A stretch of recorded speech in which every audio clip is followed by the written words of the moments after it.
2, ada 1, 2, 3, 4, 5, 6, 7, 8, 9. Ya.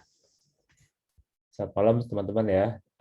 Semoga apa yang aku sampaikan ini bisa berguna buat teman-teman. Nanti kalau di akhir acara ada yang mau ditanyakan, tanya aja. Saya share screen dulu.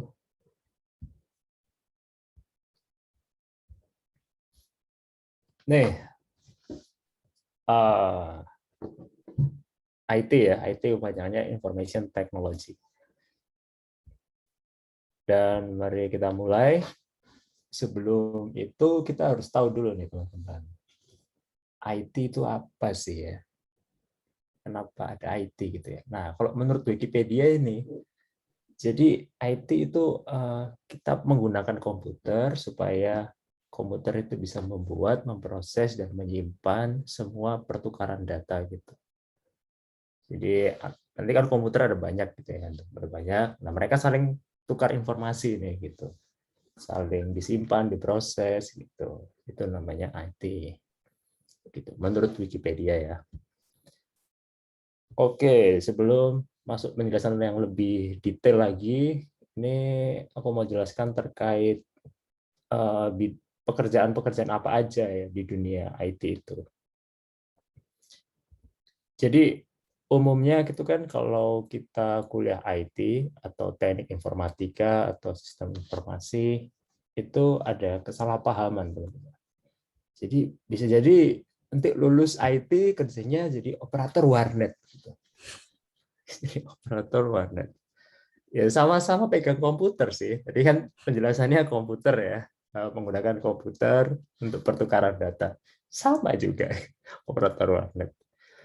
Ada juga yang bilang kalau nanti lulus IT jadi service printer gitu. Ya benar, ya ada benernya juga. Gitu. Printer kan menerima data dari komputer. Terus orang ini benerin printernya gitu. Ya, ya ada benernya juga. Tapi nanti ada banyak hal di dunia, banyak hal pekerjaan-pekerjaan di bidang IT. Nah, ini ada lagi nih, misconception of IT gitu ya. Jadi kesalahpahaman orang-orang tentang IT. Jadi kalau kuliah IT gitu ya, atau suka IT itu pasti bisa ngehack gitu. Ini tolong hackin dong akun ini. Ini akunku kena hack, tolong hackin bales dong. Gitu. Nah itu. Padahal ya belum tentu orang bisa ngehack gitu. Saya sendiri pun nggak bisa ngehack gitu. Tapi saya tahu konsepnya ngehack. Jadi saya preventif gitu. Saya mencegah supaya sistem saya tidak bisa dihack kayak gitu. Bukan saya ngehack, tapi saya membuat pencegahan itu. Terus kalau kuliah IT gitu ya atau bisa IT gitu dianggapnya pinter, bisa benerin laptop gitu. Dulu pernah saya waktu kuliah IT gitu. Ada yang tanya, bener laptopku dong. Nah, emang aku siapa? Nggak bisa aku ini. Beneran nggak bisa. Akhirnya aku coba-coba gitu ya. Aku benerin selama 2 jam, nggak selesai gitu. Emang nggak bisa. Habis itu, ini ada HP rusak gitu. Tanyanya juga ke aku gitu. Nah, ini itu kesalahpahaman orang-orang tentang kalau ada orang yang kuliah atau kerja di bidang IT. Nah, terus tanya spek bagus ke kita. Dipikir kita ini YouTuber gadgetin gitu ya. Enggak dong, kita kan enggak ngikutin dong. Ya, kita tahu lah yang bagus itu yang mana gitu. Tapi kalau secara detail enggak tahu. Ada lagi yang editing video. Kalau edit video kan pakai laptop ya. Jadi kalau pakai laptop, nah orang IT nih, editin video dong gitu. Beberapa kali saya diminta untuk editing video. Ya saya bisa cuma abal-abal aja itu, bisa-bisaan itu nggak bisa banget tuh. Kayak gitu. Nah, lanjut ya. Nah, ini teman-teman ya, kalau di dunia IT, ini tolong abaikan yang bawah dulu ya. Ini saya belum buat animation ya, lupaan. Jadi kalau dunia IT ini terbagi menjadi 2 nih teman-teman, hardware dan software. Nah, kalau dilihat di bagian hardware, itu nanti kuliahnya bisa di teknik komputer atau teknik elektro gitu. Nah, karena saya ini kuliahnya di teknik informatika di bagian software, dan ada jurusan lain namanya sistem informasi yang juga ngurusin software. Jadi nanti saya akan menjelaskan tentang software ya. Nah, kita masuk di software. Jadi yang pertama gitu, bidang di software itu ada network ya. Jenis pekerjaannya bukan, ada beberapa pekerjaan di dalam bidang network, yaitu seperti service desk analyst, seperti network administrator, habis itu network engineer, dan network architect. Ini semuanya orang-orang ini akan ngurusin network. Network itu apa? Jaringan, teman-teman. Jadi kalau ada komputer ya, ada komputer satu dan ada komputer lainnya, ini mereka terhubung ya. Mereka terhubung melalui jaringan. Dan kita sehari-hari pasti pakai ya, internet gitu namanya. Nah, saat ini pun kita sedang terhubung melalui internet. Jadi ada orang-orang itu, ada pekerjaan-pekerjaan itu di balik internet, di balik jaringan. Terus yang kedua nih, di bidang data, teman-teman. Kalau di bidang data ini, ada jenis pekerjaan seperti database administrator, ada data scientist, ada machine learning, dan data engineer, business intelligence analyst. Jadi ini secara simpel, orang-orang yang mengurusi data. Nah, data itu apa? Tadi kan di penjelasan yang paling awal ya, di penjelasan paling awal di teknik information technology itu dijelaskan bahwa ada pertukaran data kan, teman, melalui jaringan. Melalui jaringan. Nah, melalui jaringan yang tadi terus ada pertukaran data. Datanya itu apa aja sih? Banyak hal data itu. Seperti profil kalian, seperti nama kalian, itu termasuk data. Nama saya tercatat di Zoom, itu termasuk data. Itu diurusin sama orang-orang ini nih, database administrator, data scientist, dan lain-lainnya gitu. Terus ada di bidang programming, teman-teman. Nah, di bidang programming ada banyak juga. Ada banyak jenis pekerjaannya. Ada front-end developer, itu ngurusin pembuatan website. Jadi orang yang buat website gitu. Terus back-end dia yang buat server gitu. Dia yang buat server. Terus ada full stack developer, ini full stack ini secara umum dia akan buat website dan dia akan buat server kayak gitu. Terus ada Android developer, orang yang buat aplikasi Android, ada iOS developer, orang yang buat aplikasi iOS, dan ada DevOps. DevOps ini pekerjaan baru, dia yang ngurusin server tapi bukan yang buat server, ada settingan-settingan gitu ya. Ada settingan-settingan yang perlu diimplement di dalam server gitu. Nah, dari tiga hal ini, network, data, dan programming, semuanya akan ngoding gitu. Istilahnya ngoding ya. Ngoding itu membuat kode, akan membuat kode. Nah, dua yang di bawahnya, quality dan produk ini jenis-jenis pekerjaan yang hampir tidak ngoding, yang hampir tidak membuat program, hampir tidak ada pemrograman. Nah, quality assurance contohnya, itu orang yang memastikan, yang ngetes gitu. Dia orang yang ngetes supaya produk kita itu bisa berjalan dengan baik. Contoh ambil kasus tadi Traveloka ya. Ada aplikasi Traveloka. Itu dites nih sama orang ini, quality assurance, dites. Ini bisa beneran beli tiket nggak dari aplikasi ini? Oh ternyata bisa. Habis itu kalau dia nemu, oh ternyata nggak bisa gitu. Dikabarin lah orang-orang yang ngoding tadi, orang-orang yang buat kodenya. Dikabarin supaya bisa dibenerin. Nah, kalau yang bagian produk ini, di bidang produk, ini orang-orang yang mengatur gitu ya. Orang-orang yang mengatur. Jadi product manager contohnya ya. Product manager ini orang yang mengatur supaya produk itu bisa dibuat, di-maintain dengan baik gitu. Contoh produknya misal Traveloka tadi ya, ada traveloka.com gitu. Product manager ini tujuannya tugasnya itu dia akan membuat daftar pekerjaan gitu. Supaya nanti customer bisa beli tiket. Nah, beli tiket itu termasuk dari produk. Makanya ada product manager. Product manager itu yang mengatur produk-produk apa aja di dalam Traveloka yang akan diberikan kepada customer. Seperti itu. quality dan produk itu hampir tidak ngoding, hampir tidak membuat kode. Atasnya network, data, dan programming pasti akan ngoding ya, akan buat kode. Oke, lanjut dulu. Nah, ini gambaran secara luas ya, secara menyeluruh, komprehensif. Saya jelaskan agak ribet ini ya, agak ribet kalau dilihat ini. Apa ini gitu ya? Satu-satu dulu ya, satu-satu dulu. Kita lihat dari bagian kanan dulu nih, bagian kanan. Ini ada full stack, iOS, Android, dan front end developer. Nah, jenis pekerjaan ini akan mengurusi di bagian ini. Kalau ini dilihat, ini ada HP, ini ada laptop. Orang-orang ini nanti akan membuat kode supaya bisa membuat aplikasi Android, aplikasi iOS, atau website. Dan nanti ketika customer sudah menggunakan aplikasi, nah datanya itu kan nggak mungkin data offline gitu ya, datanya nggak mungkin disimpan di HP itu aja. Pasti akan ada pertukaran data dari HP-nya ke server gitu. Nah di server ini ada orang-orangnya nih, ada jenis pekerjaan yang ngurusin. Nah ini namanya full stack tadi, yang sebelumnya ada back end, ada DevOps, ada machine learning engineer. Ini orang-orang yang akan mengurusi di bagian server. Ini ada catatan ya teman-teman. Ini kalau kalian lihat machine learning engineer, ini adalah sebuah pekerjaan yang baru gitu ya. Bukan baru sebenarnya ya, baru booming aja, baru booming. Dan ini susah ini, susah karena kenapa susah? Karena orang ini dia akan membuat komputer bisa belajar sendiri. Nih, machine learning.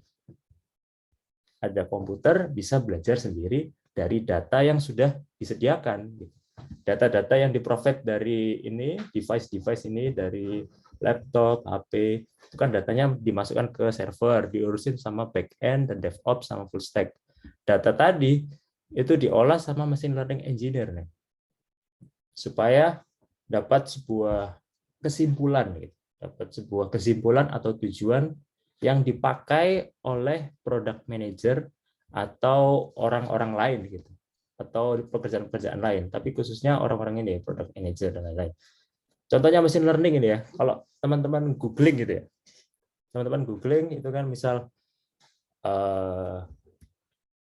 ini saya buatin ya, sorry.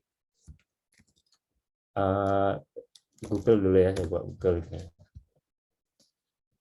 Nama, nah ini keluar semua ini ya, ada keluar sugesti apa itu ya, saran-saran dari Google. Ini semua menggunakan machine learning. Kelihatannya simple ya teman-teman ini. Kelihatannya simple, ngeluarin aja teks-teks kayak gini. Oh enggak, ternyata ini enggak simple. Belajarnya bisa sampai S3 gitu. S2 pun bisa gitu. Tapi ini agak ribet. Kita lanjut lagi ya. Kita lanjut lagi nah ketika data tersebut tadi itu disimpan di server, khususnya disimpan di dalam database. Nanti database-nya itu akan diatur, akan di-maintain sama database administrator, itu jenis pekerjaannya. Data-data tadi itu dipakai oleh machine learning dan juga dipakai oleh data scientist dan data engineer atau business intelligence analyst, itu dipakai oleh orang-orang ini untuk keperluan product manager. Jadi 3 orang ini akan ngoding ya, akan membuat kode supaya komputer itu bisa ngerti data itu tujuannya apa gitu. Datanya ada banyak kan, datanya ada banyak banget, terus ada kesimpulannya ini dari data ini. Nah, kesimpulannya tadi itu diberikan kepada product manager atau technical product manager gitu. Nanti product manager akan memberikan keputusan terkait produk mereka gitu.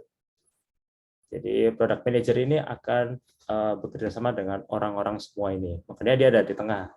Dia akan bekerja sama dengan semuanya ini.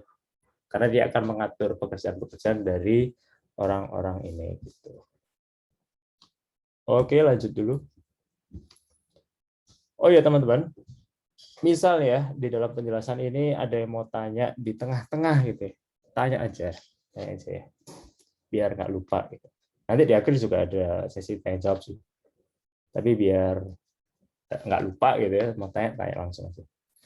Nah, tadi kan kita ngomong ada banyak pekerjaan IT, software yang ngoding ya, yang ngoding. Berarti kalau ngoding, programming kan tentunya, dia akan membuat program. Nah, itu namanya programming. Apa sih programming itu? Kalau menurut ini, website ini, programming itu adalah proses untuk membuat instruksi yang akan disampaikan komputer supaya komputer itu bisa menyelesaikan tugas.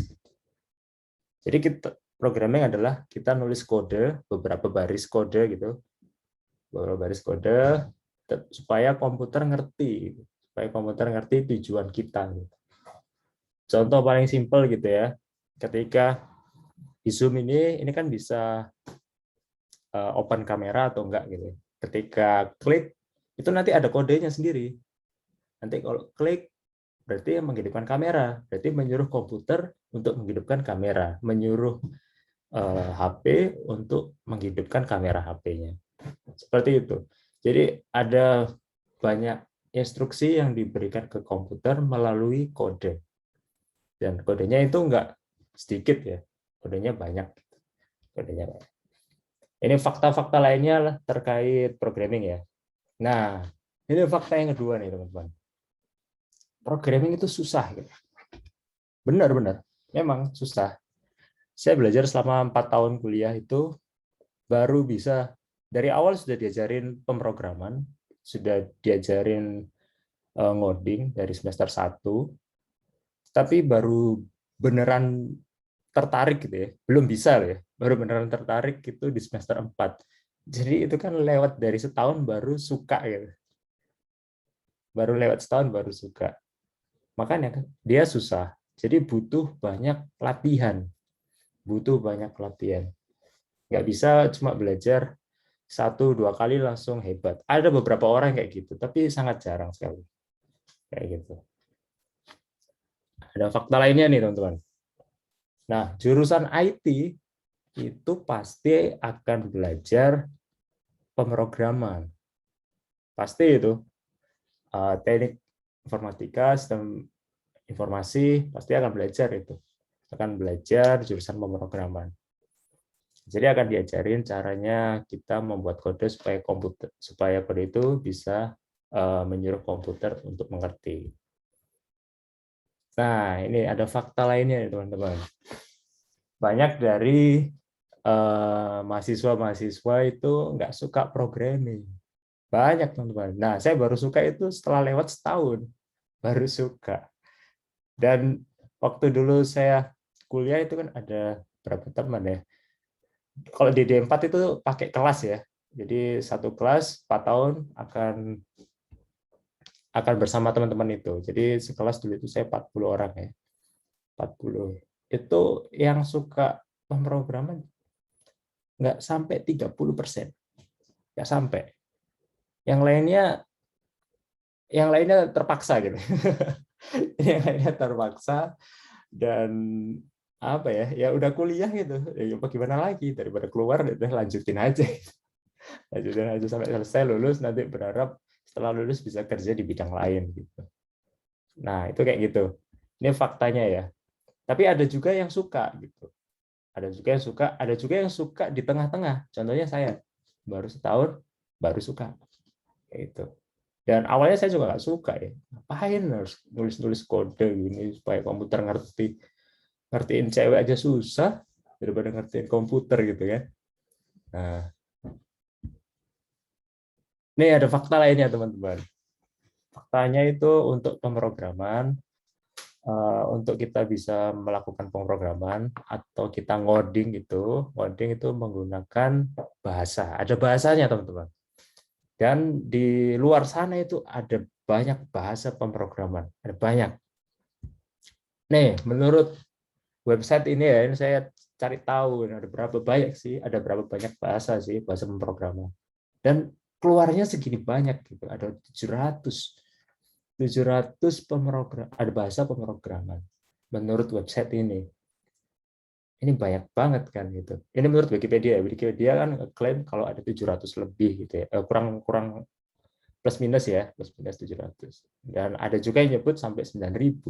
Banyak banget. Terus mau belajar yang mana kalau gitu? Kalau misal suka gitu. Ya dipilih-pilih saja kalau gitu. Gimana aja. Sebelum kita masuk memilih bahasa yang kita suka, kita harus tahu dulu caranya kita caranya kita memprogram gitu, caranya kita ngoding. Kita harus tahu dulu caranya ngoding. Kalau kita nggak tahu, pasti repot. Konsep dasarnya dulu kita perlu ngerti. Nah, caranya kita ngoding itu gimana? Ini nih, ada gambar ini ya. Jadi ini yang atas ini ya, orang mahasiswa ya, dia mahasiswa computer science itu IT ya, kalau di luar negeri. Nah, ini tuh dia mahasiswa, dia mahasiswa yang belajar pemrograman lewat Google. Ini ada senior, ada programmer senior yang sudah 10 tahun lebih, tetap lewat Google cara belajarnya. Sama, saya juga belajarnya lewat Google gitu. Jadi pertama kali kalau saya bingung atau lupa sesuatu, pasti lewat Google. Nggak bisa kalau nggak lewat Google, pasti. Jadi kalau mau ngoding atau melakukan pemrograman, cara paling cepat dan disarankan lewat Google. Kita nggak perlu menghafalkan semua kode, yang kita perlu tahu adalah konsepnya. Setelah kita tahu konsepnya, terus kita tahu mau mencari apa di Google. Nah, ini skill-skill apa aja? Jadi yang dasar dulu ya, sebelum kita melakukan pemrograman, apa aja skill-skill yang harus kita punya gitu ya. Communication skill gitu ya. Communication skill ini tujuannya supaya ini teman-teman. Jadi kan kalau di dunia pekerjaan kita nggak berhubungan sama programmer aja gitu. Umumnya ya teman-teman, umumnya programmer itu pendiam. Banyak teman-temanku programmer itu pendiam, yang nggak suka ngomong, suka menyendiri gitu, suka ngeliatin laptopnya sendiri, habis itu main-main game gitu daripada ngobrol sama orang. Gitu. Nah makanya itu diperlukan skill ini, karena kita nggak ngomong sama programmer aja, kita nggak ngomong sama komputer aja, kita ngomong sama orang lain. Kayak gitu. Yang kedua ya jelas teamwork, karena seperti yang tadi kita nggak ngomong sama orang-orang programmer aja. Ini yang harus dipunyai nih, problem solving. Di problem solving ini benar-benar perlu, benar-benar diperlukan. Karena apa? Karena programmer itu dia kan membuat kode ya. Kode-kodenya itu harus mempunyai logik yang benar. Harus mempunyai logik yang benar. Kalau salah, pasti kodenya berantakan. Kalau berantakan pasti sistemnya itu yang dibuat akan suram gitu ya. Nggak akan bertahan lama. Contohnya Google ini ya, pasti di belakangnya orang-orang hebat aja. Problem solving-nya pasti hebat gitu. Terus selanjutnya adalah attention to detail. Kita harus ngerti kalau kita itu mau ngoding, kita harus ngerti detail-detailnya, apa yang kita kode-kode apa aja yang kita tulis itu kita harus ngerti, nggak asal-asal gitu. Jadi setelah googling, di copy, langsung dimasukkan program, itu nggak seperti itu. Kita harus ngerti gitu. Kita harus ngerti detailnya. Dan yang kedua itu adalah bahasa Inggris. Bahasa Inggris ini bukan yang pinter ngomong gitu ya. Bahasa Inggris yang dipakai buat ngomong, presentasi gitu. Enggak perlu. Yang penting kita bisa bahasa Inggris buat baca gitu. Karena untuk jadi programmer, kita akan sering googling. Dan materi website-website yang dilihat itu website-website yang bahasa Inggris. Dan kita harus ngerti bahasa Inggris. Paling enggak ya, kita bisa menggunakan Google Translate lah. Bisa menggunakan Google Translate.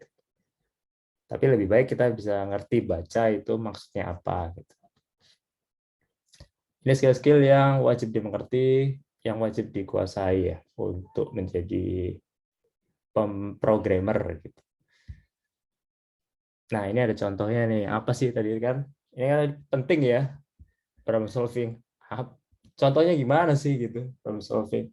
Ini secara simpel aja nih ya. Ada soal begini.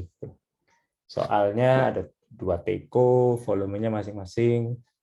Ini 3 liter, ini 4 liter. Terus cara ngisi air sebanyak 2 liter di teko yang bervolume 4 liter ini gimana sih? Nah, itu kan ini problem solving, contoh soalnya. Contoh soal problem solving. Nah, coba teman-teman pikir, kalau ada yang tahu, beritahu saya. Kalau ada yang tahu. Coba kalian pikir-pikir banget gitu. Gimana ya caranya? Ini nanti ada air gitu ya. Airnya banyak sekali, airnya akan banyak sekali. Tapi tujuan akhirnya mengisi air sebanyak 2 liter di teko yang bervolume 4 liter. Gimana itu caranya? Ya pasti airnya dimasukin sini atau gimana gitu. Nah, ada yang tahu nggak? Coba dilihat, dipikir-pikir. Ini contoh simpel ya teman-teman. Sebelum kita melakukan pemrograman. Contohnya ini. Kita lanjut aja ya ke jawabannya. Nah, kalau tadi teman-teman punya jawaban yang sama kayak ini, berarti pas lah, cocok lah kalian bisa jadi programmer.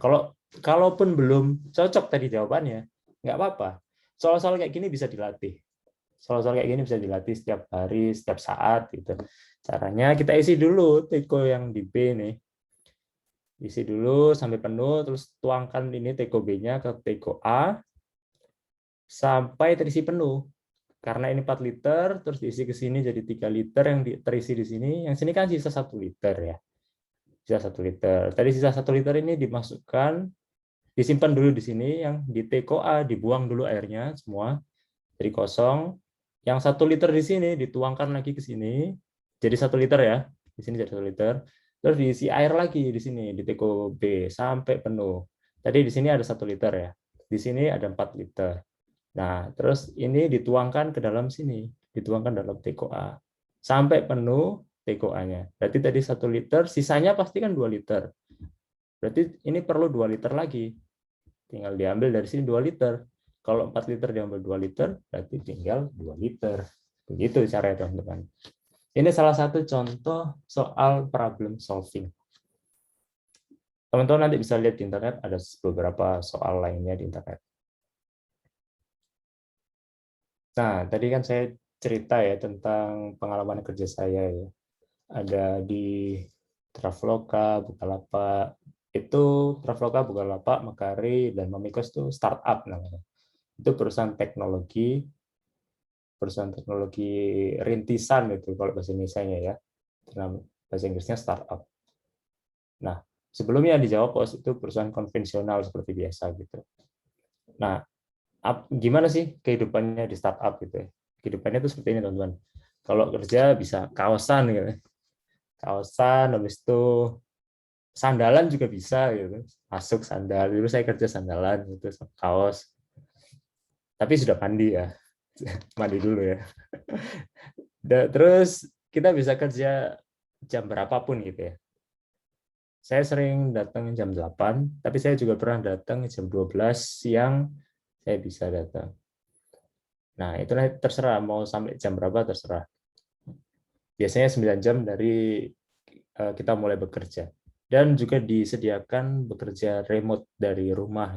Kalau misal malas ke kantor gitu, ada urusan, bisa lah kerja remote gitu. Dan di kehidupan startup itu juga menyenangkan, teman-teman.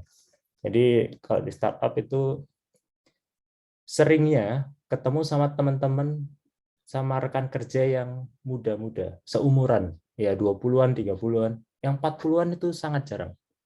40-an itu pasti atasan-atasan yang CTO kelasnya sudah direktur gitu, jabatan tinggi-tinggi gitu. Tapi seringnya yang muda-muda semua. Seringnya muda-muda semua. Terus disediakan beberapa permainan juga di kantor. Kalau dulu di Bukalapak dan Traveloka. Kalau yang di Mamikos dan Mekari saya belum pernah karena sudah kerja remote. Dan kantornya ada di Jakarta. Terus karena fasilitas yang diberikan itu begitu nyaman ya, begitu nyaman, itu kan berpotensi bikin orang jadi males ya. Males. Nanti aja lah kerjanya, main dulu aja. Nanti aja lah makan-makan dulu lah gitu. Jadi males. Nah, makanya setiap orangnya itu dilatih supaya bisa bertanggung jawab atas apa yang dia berikan, yang dia dapat gitu. Dan tentunya orang-orang di sana itu orang-orang yang bisa bekerja dengan cepat gitu. Jadi seleksinya untuk masuk startup ya cukup susah, teman-teman. Terus ini teman-teman, ini beberapa tips supaya kita bisa jadi software engineer atau programmer. Belajar penyelesaian masalah, problem solving skill, kita juga belajar harus belajar bahasa programming yang dari basic dulu. Jadi jangan langsung lompat ke yang tinggi-tinggi, harus dari basicnya dulu, sama konsepnya itu harus dipelajarin dengan baik. Bisa dengan cara ambil kursus di Udemy contohnya, dan harus diimprove ya programming skill-nya itu setiap hari. Jangan terlalu banyak, jangan terlalu berlebihan. Terus kalau teman-teman nggak suka programming ya, nggak suka coding, ya udah, jangan dipaksa, jangan dipaksa, nanti berbahaya gitu. Kalau cinta dipaksa kan bahaya gitu, apalagi programming gitu. Santai aja, nggak usah dipaksa. Bisa cari pekerjaan yang bukan programming. Contohnya produk, di bidang produk atau di bidang quality gitu, quality assurance, product manager. Itu mereka akan di bidang IT ya, semuanya itu di bidang IT, tapi dia nggak ngoding gitu, nggak programming. Seperti itu teman-teman. Oke, terima kasih. Segitu aja dari saya. Ada yang mau ditanyakan teman-teman?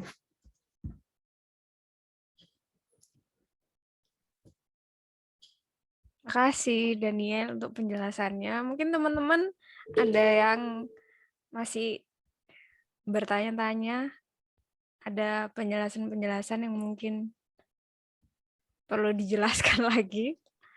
Boleh nanya loh teman-teman. Bebas, naik apapun. Oh ya, aku dulu deh kalau gitu. Kan Daniel kan kerjanya di startup ya. Iya. Nah, kalau tapi kan kalau misalnya startup itu kan kayak apa ya, perusahaan yang baru-baru gitu kan. Maksudnya Iya, tuh ya. kayak nggak belum belum lama lah, kadang-kadang tuh emang masih 1 tahun 2 tahun gitu kan. Ya. Nah, apa sih bedanya kalau misalnya kita kerjanya itu di yang konvensional gitu? Kalau nggak salah tadi kan kamu kerja di mana sih, Jawa Pos ya kalau nggak salah. Iya, betul, Jawa Pos. Jawa Pos. Nah ya itu eh, Hmm. kira-kira perbedaannya apa sih gitu? Oke, oke. Ya, jadi perbedaannya bekerja di perusahaan yang konvensional dan startup itu adalah kalau di startup role pekerjaannya, jenis pekerjaannya itu banyak ya. Seperti yang saya tadi jelaskan di sini. Nah, ini semua role ini tuh ada di startup, ada. Dari startup kecil sampai besar, paling tidak ada beberapa gitu. Ada tercakup semua di sini.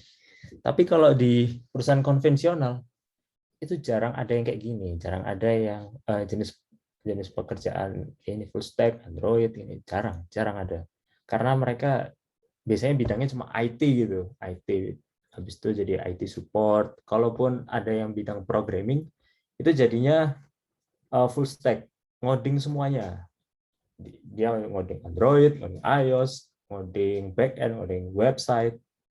Nah, itu nggak ada spesialisasinya. Kalau di startup ada spesialisasinya dan jenis pekerjaannya banyak. Gitu. Dan tentunya di startup karena jenis pekerjaannya banyak, jadi spesialisasinya juga mendetail. Setiap orangnya itu pasti akan bisa deliver, akan bisa memberikan tugas-tugas yang tepat waktu. Nah, kalau bisa dibayangkan di perusahaan konvensional dia kan ngerjakan server, juga dia buat website. Satu orang disuruh buat 2 hal. Kalau di startup, satu orang disuruh mengerjakan 1 hal. Jadi lebih cepat memberikan produknya ke customer dan juga lebih tepat. Gitu, Mbak. Oke, thank you. Ada lagi teman-teman mungkin mau tanya ke Daniel?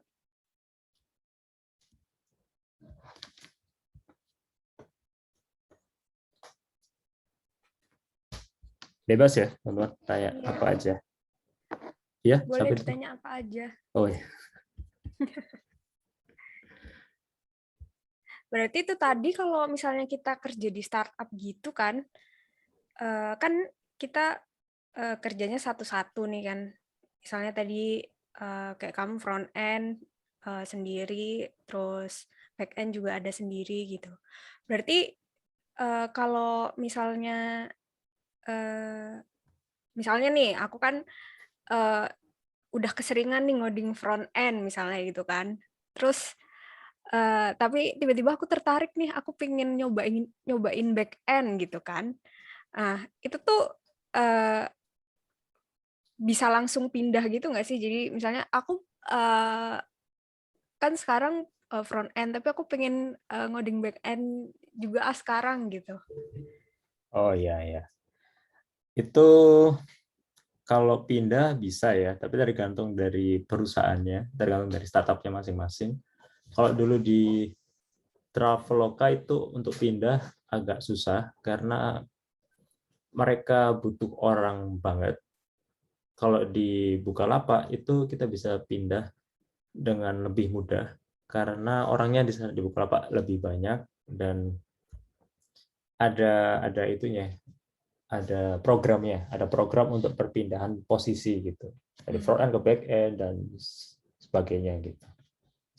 Asal ada catatannya, asal bisa gitu, ada tesnya gitu. Jadi kalau dia cuma mau pindah-pindah aja tapi nggak bisa gitu, ya nggak boleh gitu, harus bisa dulu.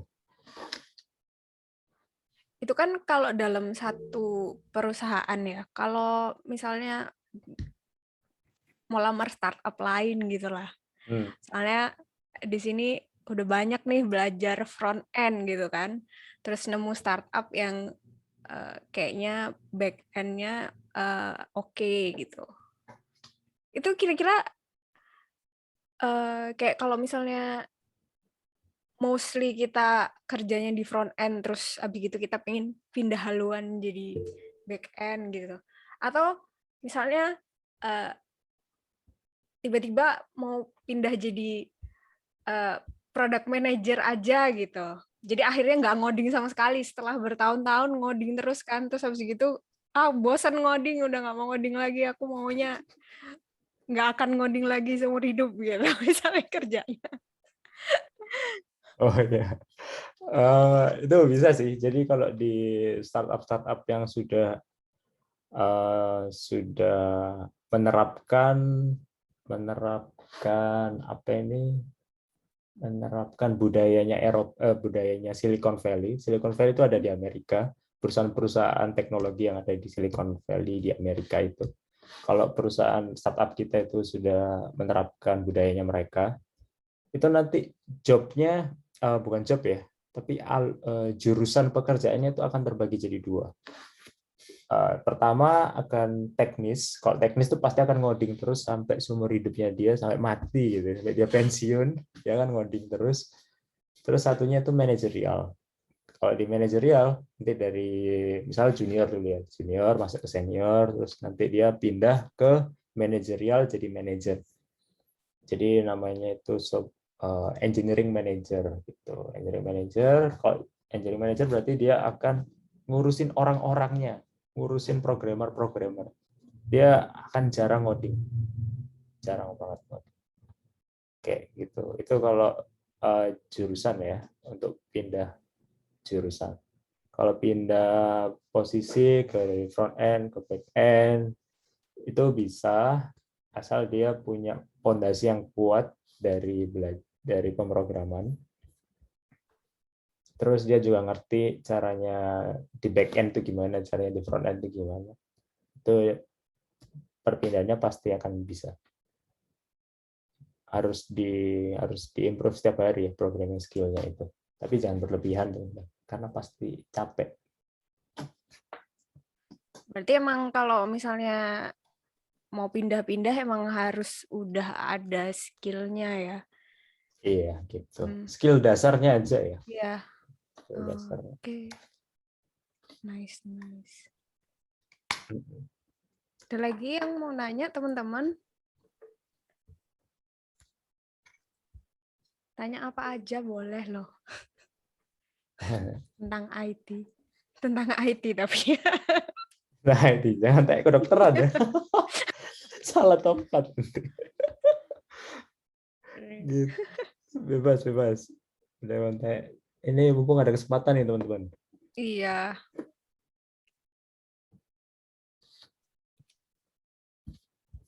Kak, Iya.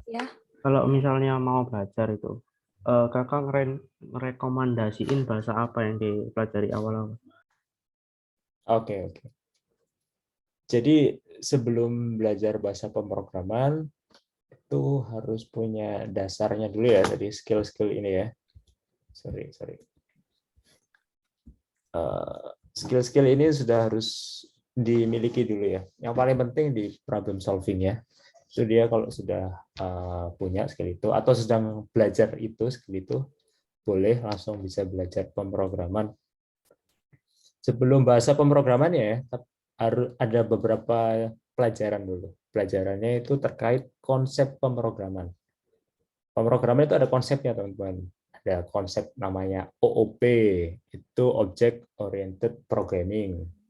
Itu konsepnya. Dari konsep Functional Programming, itu konsep lainnya juga. Dan konsep yang paling dasar harus dimengerti konsep bagaimana internet bekerja. Nah, itu harus tahu itu. Konsep-konsepnya dulu itu harus tahu. Kalau sudah selagi belajar tentang konsep pemrograman, kita bisa belajar bahasa pemrograman. Kalau saya sih rekomennya Java ya. Java, teman-teman. Bahasa pemrograman Java. Java Programming Language. Kenapa Java? Karena semua konsep pemrograman itu ada di Java. Mayoritas konsep pemrograman ada di Java. Dari OOP, Functional Programming, dan lain-lainnya. Ini Java bisa handle itu. Gitu. Kevas. Oke, Kak, kasih. Ya.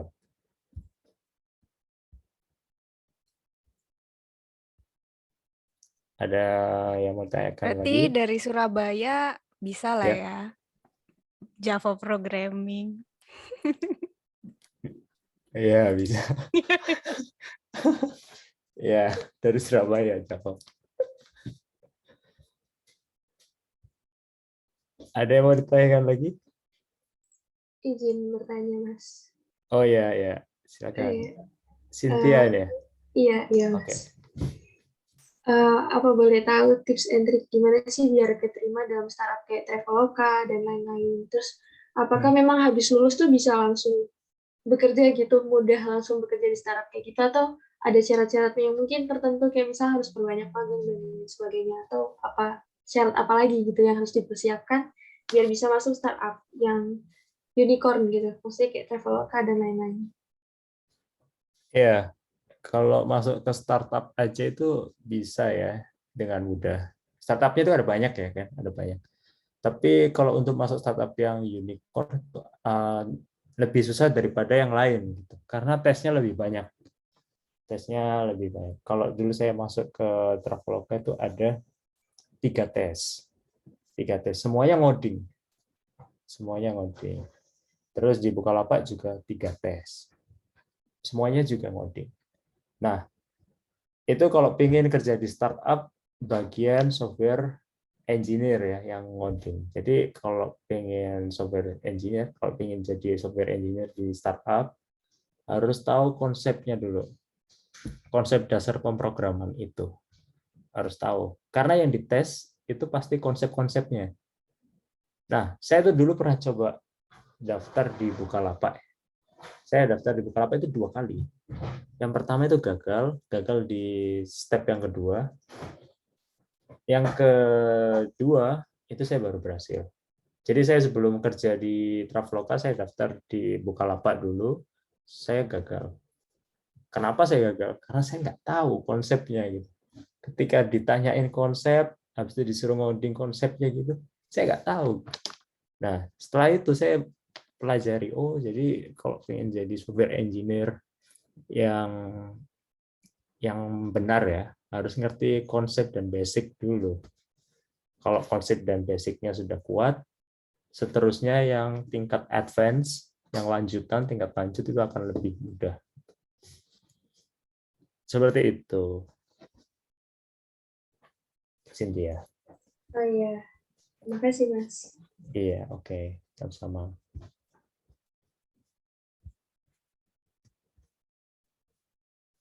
Ada lagi, teman-teman? Mungkin masih bisa nih satu lagi sebelum balik ke main room. Oke, sebelum balik ke main room.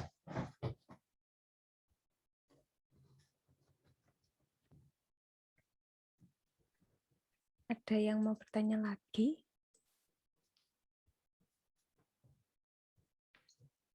Nah, gimana teman-teman? Pusing atau semangat nih? Itu kalau dari Daniel sendiri, menurut Daniel, kalau misalnya kita pengen ngerti konsep atau pengen bisa banyak pengalaman ngoding gitu, mending otodidak sendiri atau lewat mungkin course atau mungkin ada les-les gitu yang menawarkan. Iya. Di luar sana itu ada banyak ada banyak layanan yang diberikan sama perusahaan-perusahaan untuk belajar pemrograman dengan cepat. Contohnya Active8. Nah, ini tuh les-lesan gitu ya, kursus dia cepat, cuma 4 bulan. 4 bulan terus diharapkan bisa gitu. Tapi ada catatannya teman-teman. Ini 4 bulan benar-benar ngotot banget, benar-benar ngotot. Saya pernah baca di internet itu dari semua yang join, semua yang daftar kursus itu hanya segelintir orang yang berhasil lulus dari kursus itu. Ya, memang karena susah. Karena kalau ingin bisa jadi programmer, caranya ya pertama kuliah gitu ya, kuliahnya aja 4 tahun gitu, minimal 4 tahun atau 3 tahun untuk ambil D3. Nah, itu dimampatkan jadi 4 bulan. Susah banget gitu, susah banget. Hanya orang-orang yang benar-benar pinter gitu. Orang benar-benar pinter atau dia nggak pinter tapi dia semangat gitu. Ada teman saya itu yang ya bukan pinter gitu ya, dia biasa gitu, tapi dia semangatnya itu dia belajar terus, pagi siang sore malam belajar terus sampai bisa gitu, dan akhirnya dia bisa kayak gitu. Kalau ingin bisa ngerti ya, karena yang dipelajari itu banyak hal untuk jadi programmer. Saya belajarnya dulu juga 4 tahun ya, lama juga. Itu pun 4 tahun setelah itu masuk Java Post, habis itu dites di Bukalapak gagal, karena nggak ngerti dasarnya gitu. Terus belajar sendiri saya belajar sendiri, baru ngerti dasarnya, baru coba lagi, berhasil. Kayak gitu. Oke, makasih Daniel. Ini kita mau balik dulu ke main room untuk penutupan, tapi nanti habis penutupan, kalau misalnya kalian mau tanya-tanya lagi, bisa. Nanti kita balik lagi ke break room ini. Gitu. Tapi sekarang kita leave dulu ya ke main room untuk penutupan. Iya, Terima kasih teman-teman. Terima kasih teman-teman yang join.